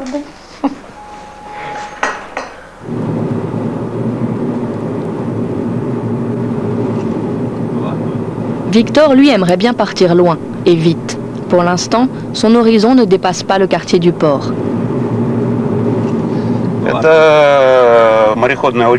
Ici, c'est le lycée maritime où j'ai étudié en 1979. Après, je suis parti en mer. C'est là que j'ai débuté ma vie de marin, après avoir terminé cette école. Vous n'avez pas de regrets? Non, je ne regrette rien. J'ai parcouru le monde, j'ai vu des tas de pays. Le problème aujourd'hui, c'est la loi du marché. Pas facile de se trouver un emploi, pas comme avant. La Russie a bien changé. Aujourd'hui, un marin aussi doit savoir se vendre. Victor le sait, il a maintenant rendez-vous dans une agence maritime. C'est un ancien collègue qui joue les recruteurs. Un jeune officier de la marine civile qui a perdu le goût du large. Et du travail, il en a à proposer, mais à des salaires en dessous du marché. Et Victor a encore sa fierté de marin. Si tu veux, j'ai du travail pour toi, mais à $1000 par mois. Non, $1000, ça va pas être possible, Fyodor. Tu as raison, avec ton expérience, tu pourrais trouver mieux. Et toi, pourquoi tu ne navigues plus avec les perspectives que tu avais? Tu sais, je n'ai plus le courage. D'abord, ma famille m'a quitté à cause de la mer. J'ai plus envie de naviguer. Et puis, j'avais envie de progresser, de réaliser quelque chose, et je crois qu'avoir sa propre entreprise, c'est quand même mieux que d'être deuxième mécanicien, ou même chef mécanicien sur un bateau. Victor, lui, n'a pas ce choix-là. Un formulaire d'inscription à remplir, c'est tout ce qu'il aura obtenu aujourd'hui. Il faudrait se reconvertir, mais à 48 ans, Victor n'en a guère le courage. Le business à la russe, il a bien essayé, mais Victor est bien trop doux pour ça. On va y croire. Espérer qu'ils vont me proposer quelque chose de bien. Et allez, au travail. J'y crois.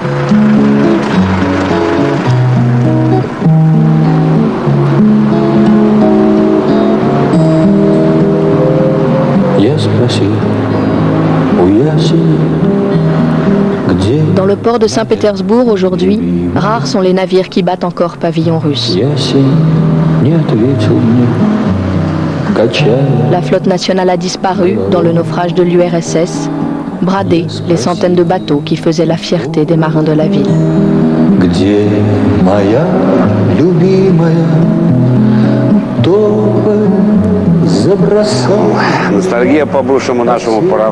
J'ai la nostalgie de notre ancienne flotte, qui maintenant n'existe plus. Mais on dit qu'elle va renaître un jour, qu'on va racheter les navires qui ont été vendus. Un tel port comme celui-ci, sans sa propre flotte, ça me fait mal. Ça me fait mal que tout se soit passé comme ça.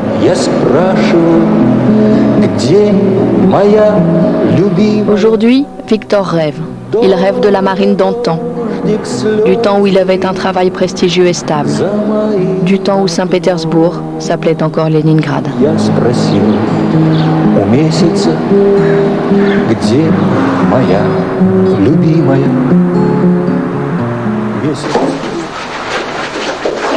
Le téléphone est dans ma chambre, Dasha. Chez Ludmila, c'est l'effervescence. Sa fille Dasha enterre aujourd'hui la fin de ses années de lycée. Et en Russie, ça se fête en grande pompe.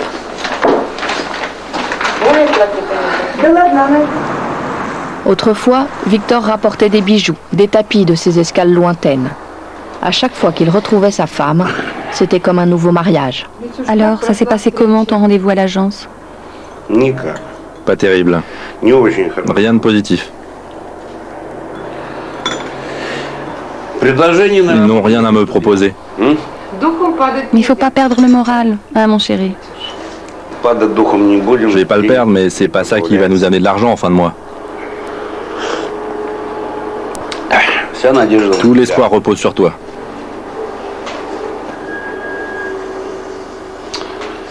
Ouais, c'est dur. T'en fais pas, ma petite mère, on y arrivera.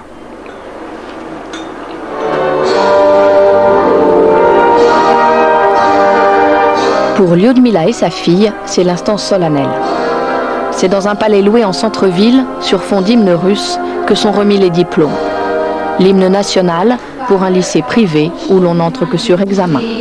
Lyudmila a voulu le meilleur pour sa fille unique. Ici, les jeunes rêvent de prospérité, de vie facile. Dasha, elle, voudrait faire carrière dans la banque, à l'étranger, pourquoi pas. En tout cas, ce qu'elle ne veut pas, c'est un destin de femme de marin. Ici, le métier n'est pas vraiment tendance. Je n'ai pas envie d'épouser un marin. Je m'ennuierai toute seule et j'ai pas envie non plus d'élever seule mon enfant la moitié de l'année. En Russie, vous savez, les salaires des marins sont pas bien hauts. Et alors? Sans argent, c'est pas intéressant de vivre. Aujourd'hui, chacun d'entre nous essaie de s'élever et d'atteindre quelque chose. Et le salaire, eh bien, c'est un indicateur. Il est préférable qu'il soit le plus élevé possible. Et dire que Lyudmila, en son temps, trouvait romantique d'épouser un marin. C'est l'heure de la photo de classe. Lyudmila se sent un peu seule aujourd'hui. Unique consolation, le SMS reçu hier de son mari, « Je suis de tout cœur avec vous ». Aujourd'hui, je sais que mon mari se morfonce en nous. Il aurait adoré vivre ce moment avec nous. Il aurait aimé voir comment sa fille est habillée, comment ses cheveux sont coiffés. Et je dois avouer que moi aussi, aujourd'hui, il me manque. Un jour comme celui-ci, nous aurions dû être ensemble. Parce que Dasha, c'est le fruit de notre amour.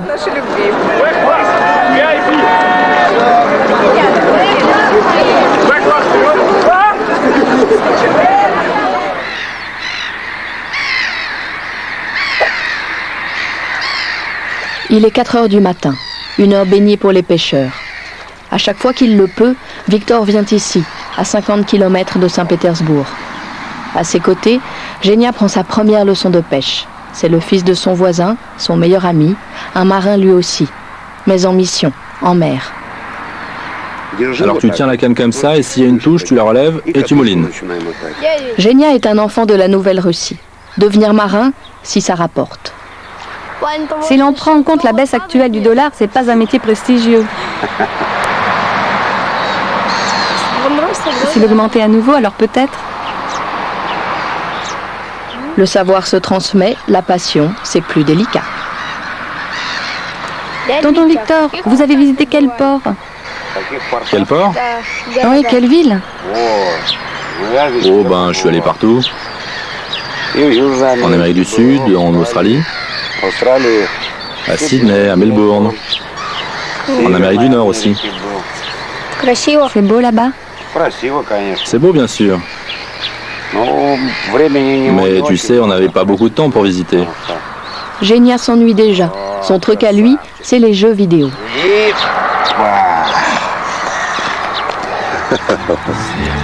À cette heure, seul Victor est enthousiaste.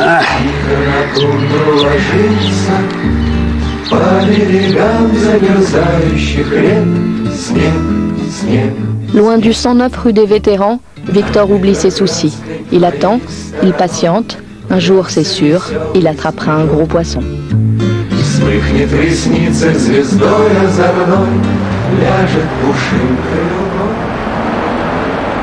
Lise, là nous sommes sur la perspective Nevsky, qui est certainement l'une des avenues les plus fréquentées et les plus célèbres de toute la Russie. Alors c'est un tracé qui date de la fondation de la ville, avec une taille impressionnante, 5 km entre l'amirauté et le monastère Alexandre Nevsky.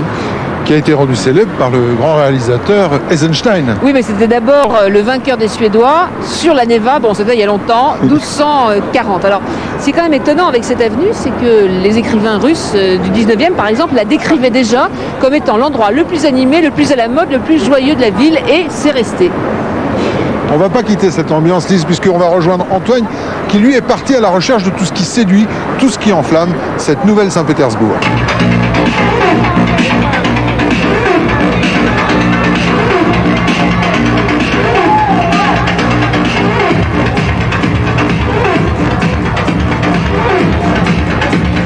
Alors vous me demandiez, Georges, ce qui enflamme Saint-Pétersbourg, eh bien, regardez, c'est très simple, regardez autour de moi, c'est fantastique.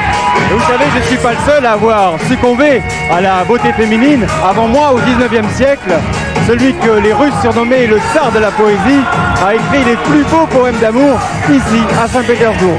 Et il s'agit d'Alexandre Pouchkine, oui, les plus beaux poèmes d'amour en Russie.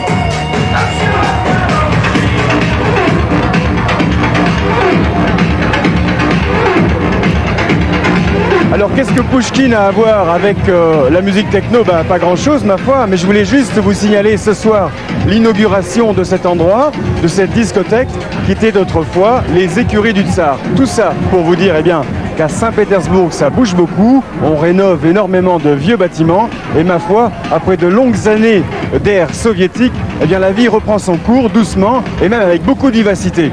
Allez, je vous abandonne parce que la route est longue.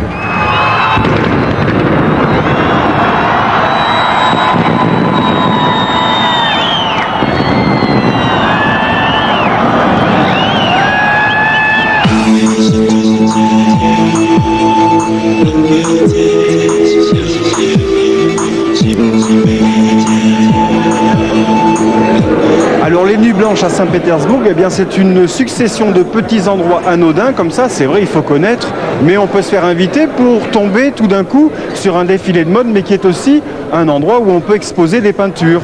Pour vous, ça n'a pas l'air très très nouveau, mais quand même pour Saint-Pétersbourg, ça n'existait pas il y a 10 ans.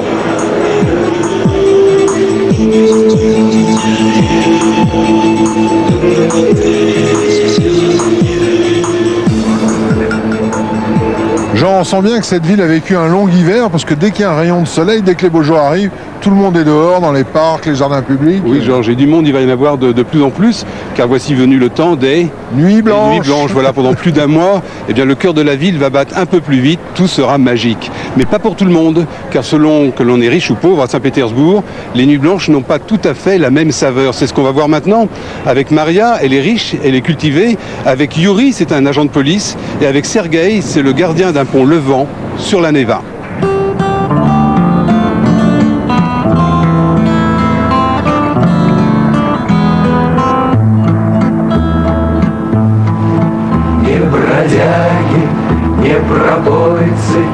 Saint-Pétersbourg se réveille après un long hiver. La Neva, le fleuve qui traverse la ville, a enfin fondu. Privilège de la latitude, ici en juin, le soleil ne se couche presque pas. On appelle ça les nuits blanches. Les touristes se pressent pour admirer l'ancienne capitale impériale. Saint-Pétersbourg prend la pause. Ses habitants s'enivrent de ces nuits douces. Chacun essaie de s'amuser à sa manière.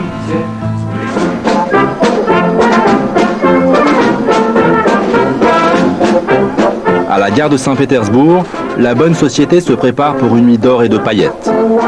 En route pour un bal d'époque ce soir, dans un palais impérial en grande banlieue, à 30 km de là. Aujourd'hui, c'est un peu un retour vers le passé. On va voyager dans ce wagon à l'ancienne, dans un train dont le nom, l'Express de Nikolai, renvoie à la Russie impériale. Son histoire est intimement liée à l'endroit où nous nous rendons, Peterhof, qui fête cette année ses 300 ans. Maria, grande prêtresse de la soirée à venir, est une pétersbourgeoise typique de l'intelligentsia locale. Cultivée, distinguée, de celle dont on se moque un peu à Moscou, la vraie capitale. Je comprends bien que vous auriez préféré un train à vapeur, mais bon, nous n'avons pas mieux.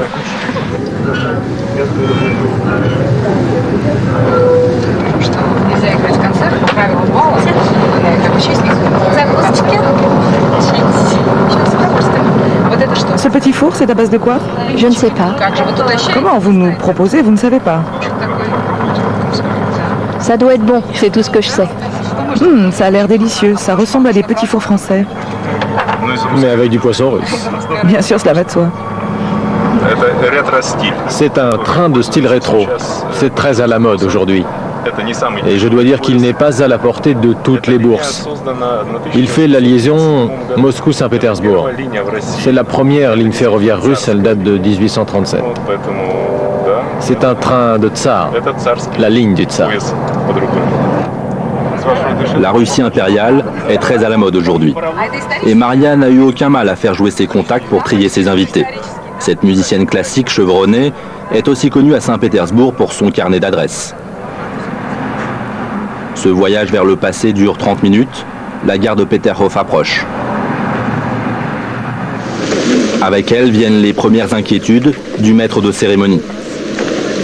Mais où sont les musiciens qui devaient nous accueillir?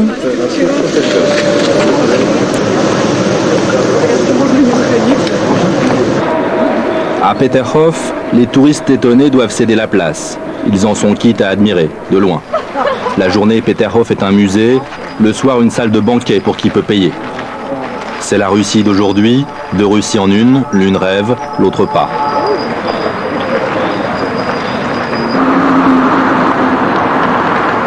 Retour à Saint-Pétersbourg, au commissariat du quartier de l'Amirauté.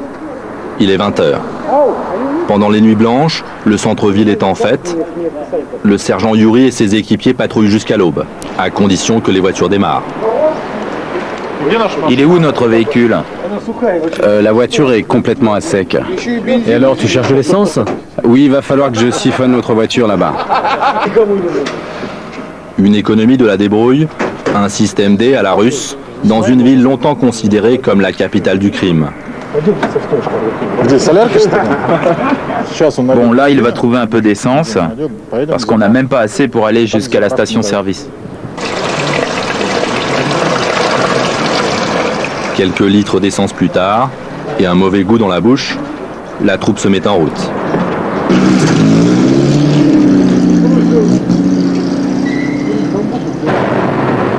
Chaque année, pour le sergent Yuri, au moment des nuits blanches, c'est la même histoire. Depuis 10 ans qu'il travaille, chaque fois, en juin, c'est la routine des bagarres à maîtriser, des esprits sous à calmer. À cette époque, la grande criminalité, il l'oublie un peu. Et pour se mettre en jambes, un grand classique des nuits blanches, le premier sous-lographe de la soirée. Bon allez, viens avec nous. Oh non, je veux pas. Allez, on t'emmène au métro. Viens, je te dis. Il n'est que 20h et déjà quelques grammes dans le sang. La nuit sera longue. T'as bu combien aujourd'hui?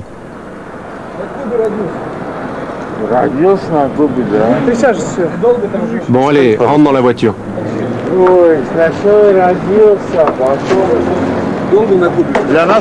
Les nuits blanches pour nous, c'est beaucoup de boulot et du sérieux. Vraiment sérieux. Ça n'a pas l'air très rose. Non, pas vraiment. Pour les citoyens, c'est la fête, oui. Pour nous, c'est du quotidien, du brutal. Et dans quelques heures, pour tout compliquer, la ville va se couper en deux. La Neva va devenir infranchissable, tous les ponts qui surplombent le fleuve se lèveront jusqu'au petit matin. Et ça, c'est la mission de Sergueï. Il prend chaque jour ses quartiers à 22h30, dans les entrailles de son pont Levant, le pont du Palais. Saint-Pétersbourg en compte une dizaine d'autres sur la Neva, tous des pièces de musée que les touristes rêveraient de visiter. Sergueï est un employé modèle. Il y a 25 ans, il a commencé au bas de l'échelle. Aujourd'hui, c'est lui qui est aux commandes pour $300 par mois. Allez, va au travail. Les entrailles du pont sont une gigantesque machinerie qu'il entretient tant bien que mal. L'argent manque. Parfois, on est même obligé de fabriquer soi-même les pièces à remplacer.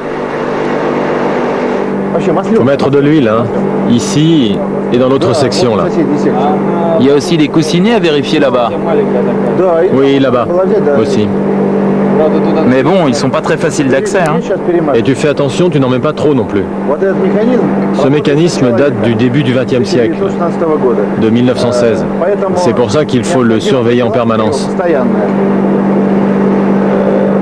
Ces graisseurs, il y en a 400 dans la structure. Et il faut huiler tout le temps pour que ça marche comme une horloge. Si on ne s'en occupait pas, il y a longtemps que tout ça se serait cassé, que ça ne marcherait plus. Sergueï est confiant. Même avec leurs petits moyens, ça tiendra bien comme ça encore une dizaine d'années. Au même moment, à Peterhof, les invités de Maria ont droit à une petite visite privée dans les couloirs du palais.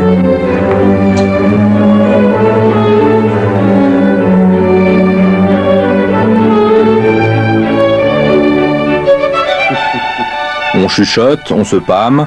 Le faste de l'Empire russe impressionne même les plus blasés.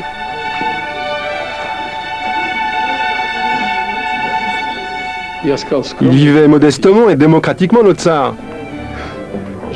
C'était l'esprit de l'époque, celui de l'Empire russe.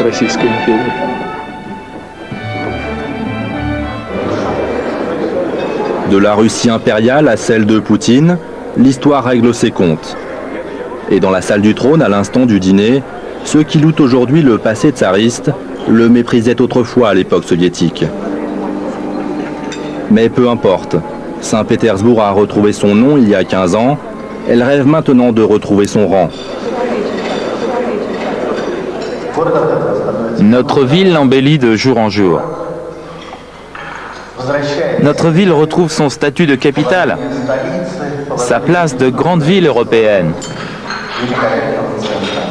Je propose que nous levions notre verre à notre ville, à Saint-Pétersbourg. Ah, la Russie éternelle, l'éternel refrain. Mais attention, on ne jette pas son verre derrière soi. Ça ne se fait plus depuis longtemps. C'est l'élite qui se retrouve ici. Celle des arts, des affaires, de la politique. Et puis il y a ceux qui se sont achetés les billets, qui coûtent entre 500 et 1000 $. N'importe qui ne peut pas se trouver ici, dans une soirée aussi distinguée. Hommes d'affaires sollicités, hauts fonctionnaires choyés, artistes tolérés. En tout cas, pas de descendants russes de la noblesse. Ceux-là ont été ruinés il y a bien longtemps. Ils sont restés en ville, avec les autres. Il est minuit. Dans le quartier de l'Amirauté, Yuri et ses équipiers ne chôment pas. Ah, waouh, regarde à droite sur l'herbe.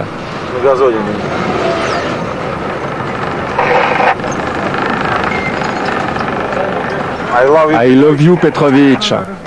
Allez, allons-y, on va les réveiller. Allez, allez, on se lève.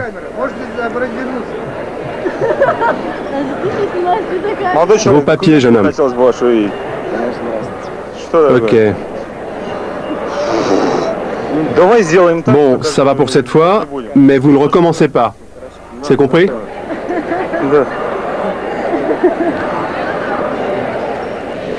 Le sergent ne laisse rien passer. Ici, on ne plaisante pas avec une certaine image de la ville.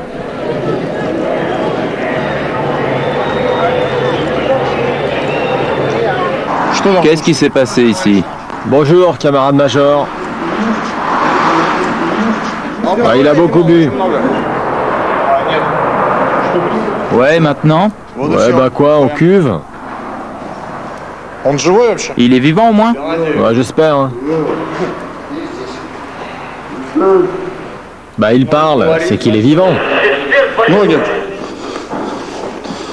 J'arrive, j'arrive. Allez, plus vite, bordel, viens nous aider, il est lourd. Allez, prenez-le par la ceinture derrière. Ah, il nous a bien planté, l'enfoiré. Pas par ce bras-là, tu vas lui casser. Fais attention, change de bras. Prends-le par l'autre bras. Allez, ouvre la porte.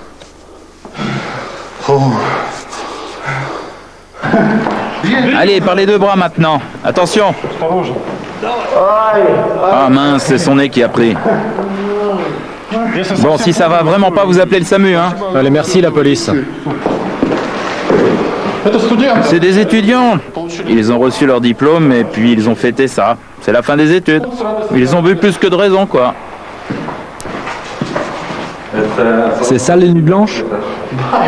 Eh oui, c'est ça aussi l'ennemi blanche. Parce qu'en fait, ça coïncide avec la fin des cours des étudiants. Aussi les élèves officiers. Et ici, ça se fête.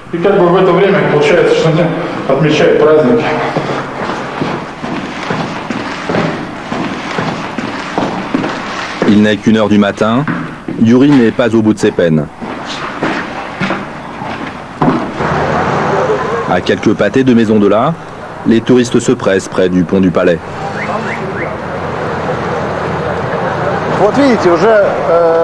Regardez le nombre de personnes qui sont ici pour la levée des ponts.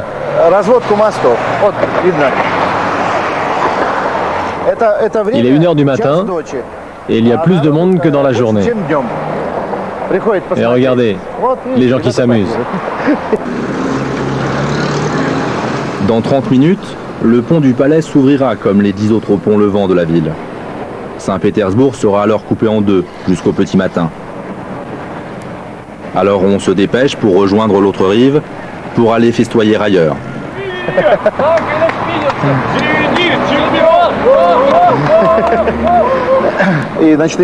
Les nuits blanches, c'est la fête dans toute la ville, dans les boîtes de nuit, dans les palais. Et les nuits blanches à Saint-Pétersbourg, c'est vraiment la fête partout. Tiens, par exemple, regarde là-bas le feu d'artifice.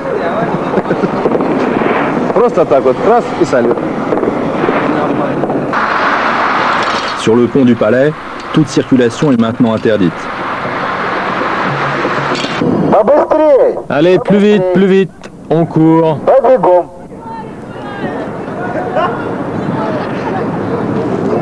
Le policier va arriver avec sa matraque et là, vous irez plus vite. Une ironie toute russe.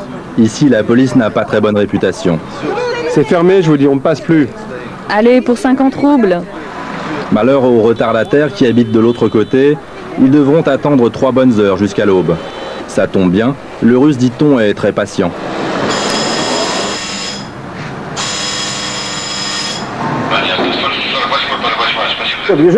Ça y est, la circulation sur le pont est totalement arrêtée.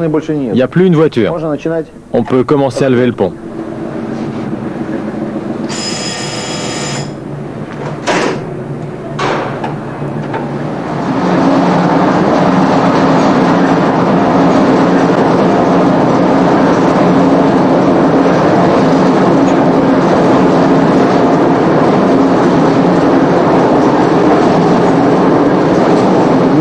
Si jamais il y a un problème, enfin, croisons les doigts, je dois réparer dans les 10 minutes.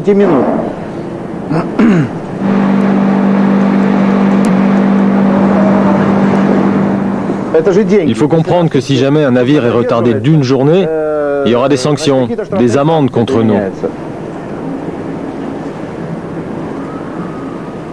Alors il faut vraiment qu'on soit vigilant, qu'on travaille à la minute près, voire même à la seconde.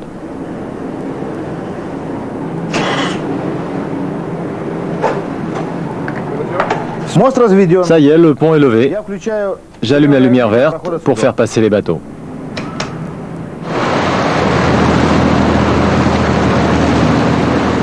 Sur la Neva, la route du commerce est réouverte.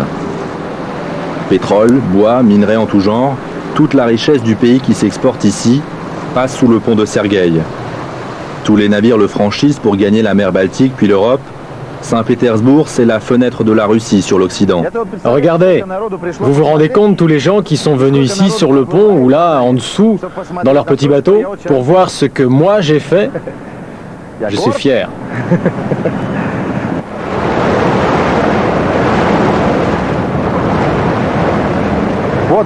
Regarde le yacht là-bas comme il est beau. Là-dessus, ce sont des riches qui se la coulent douce. Peut-être qu'un jour, moi aussi, je serai riche comme ça. On peut rêver. En tout cas, riche ou pas, de chaque côté du pont, c'est la même galère pour tous, la même attente.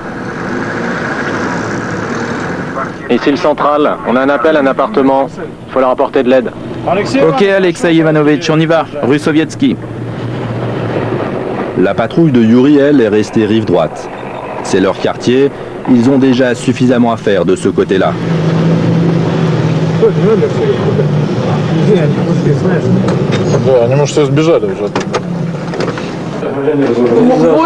C'est lui là-bas, dans la chambre, là. C'est lui qui a frappé avec l'haltère. Avec une haltère au visage. Celui-là, ici, dans cette pièce?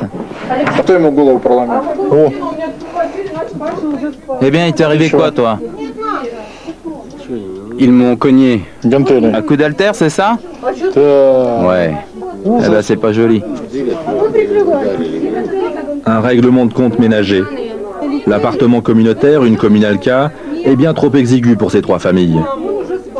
Une cuisine commune, quelques chambres minuscules et quelques verres de vodka de trop qui ont fait le reste. C'est ton mari qui a commencé le premier. Il est arrivé et c'est lui qui a commencé à frapper. C'est pas vrai, on était déjà au lit et puis Mel en veilleuse. Bon, allez, stop, on se calme.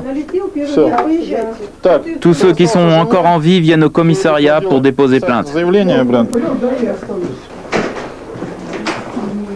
Faut pas vivre dans une communalka. Faudrait tous les reloger. Il y aurait plus ce genre de problème. Et comment vous voulez reloger tout ça? Il y en a tellement. À Saint-Pétersbourg, plus de 500 000 personnes vivent encore dans des communalkas. C'est l'heure de la pause sandwich et de sa philosophie de comptoir. On parle de tout, de femmes, de voitures, de week-end à la dacha, loin de la ville. L'allégresse des nuits blanches, pour eux, c'est de la carte postale. La Russie, pays de contraste. Il y a quelques riches très riches, mais l'essentiel de la population est pauvre. Et en cette période, les riches ont quitté la ville. Ceux qui sont là en ce moment, ce sont les jeunes. Et puis aujourd'hui, c'est le week-end. Il y en a beaucoup qui sont partis à la campagne. Ceux qui sont restés sont ceux qui boivent et qui s'engueulent. Et qui règlent leurs conflits aussi. Eh oui, il y a les fêtes pour les riches d'un côté et les fêtes pour les pauvres de l'autre.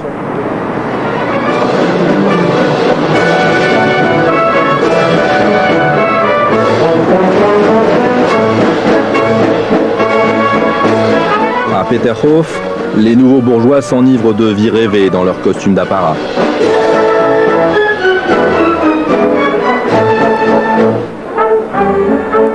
C'est en avant comme avant, au rythme de la valse. Ici, on a oublié la vraie vie, Sergueï et son pont-levant, Yuri et sa patrouille de nuit. C'est chacun sa nuit, chacun sa vie.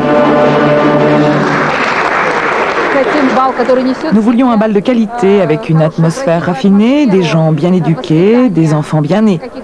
Vous savez, il y a des gens qui n'ont pas besoin des bals. Les gens ont des capacités différentes, des comptes en banque divers. Les modes de vie ne sont pas les mêmes, les besoins non plus. En revanche, celui qui aime les bals, qui a besoin de ça parce qu'il aime le beau, il se donnera les moyens pour y participer. Et maintenant, place à nos jeunes danseurs avec leurs habits de luxe et leurs visages rayonnants de beauté et de fraîcheur.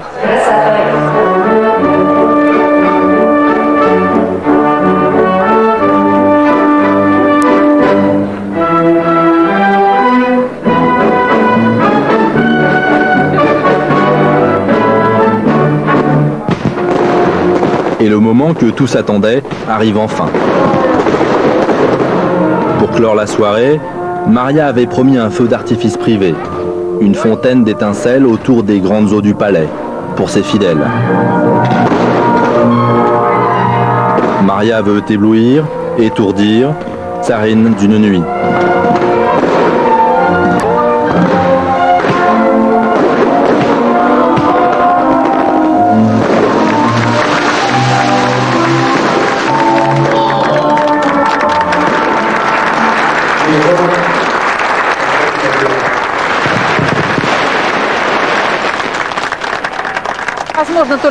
Ce genre de fête, ce n'est possible que pendant les nuits blanches. Et ce n'est possible qu'ici, à Peterhof. C'est la véritable fierté de notre pays. Tous les gens sont restés ébahis devant un tel spectacle, n'est-ce pas? Bien sûr. Versailles, c'est joli, mais ça ne vaut pas Peterhof. D'ailleurs, Peterhof a été construit sur le modèle de Versailles. Mais en nettement mieux. La copie a dépassé l'original. «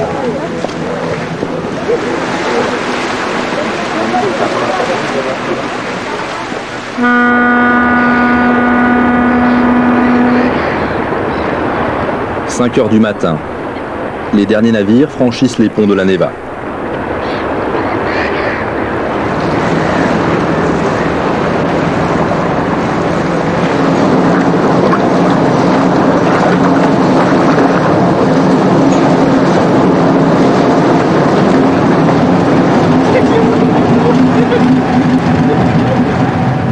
Devant le pont du Palais, l'attente dure depuis déjà 3 heures.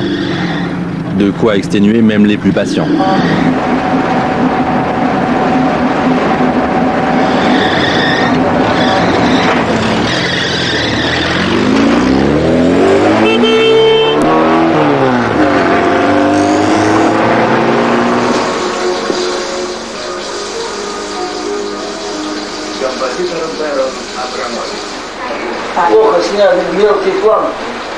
Sergueï a terminé son travail, la nuit s'est bien passée, le pont s'est refermé à l'heure.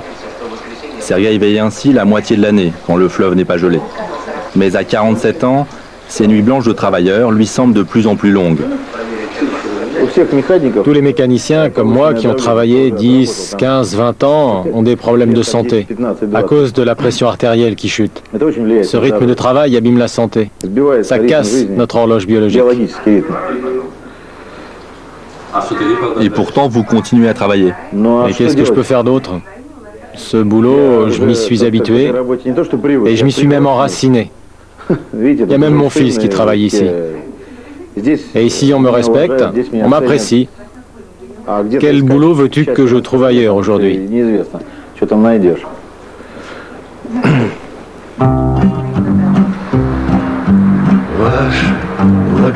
Un jour, Sergueï prendra du galon. Il travaillera dans un autre service, 2 jours. Les nuits blanches, il pourra les vivre sur le pont cette fois, en famille, un verre à la main.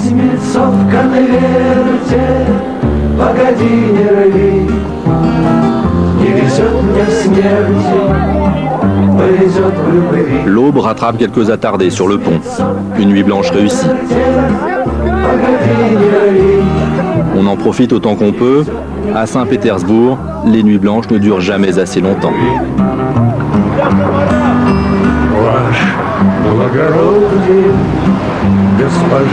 Voilà, la saison magique des nuits blanches va durer jusqu'à début juillet. Ensuite, Saint-Pétersbourg, peu à peu, retournera dans l'hiver et les glaces de la Neva. Das vidania et Paput Novo Vietra. И средится Маша, ласково взгляни, чист прекрасна наша соль синерине. И средится Маша, ласково взгляни, улыбнись, Маша, крепкий обними. Лай-ла-лай-ла, лай-ла-лай-ла.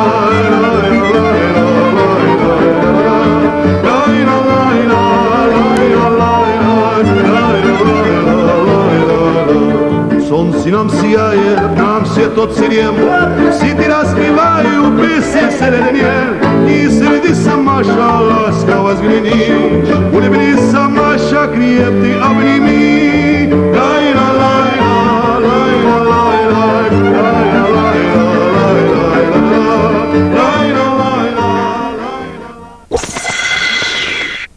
C'était Thalassa avec Corem, complément retraite mutualiste.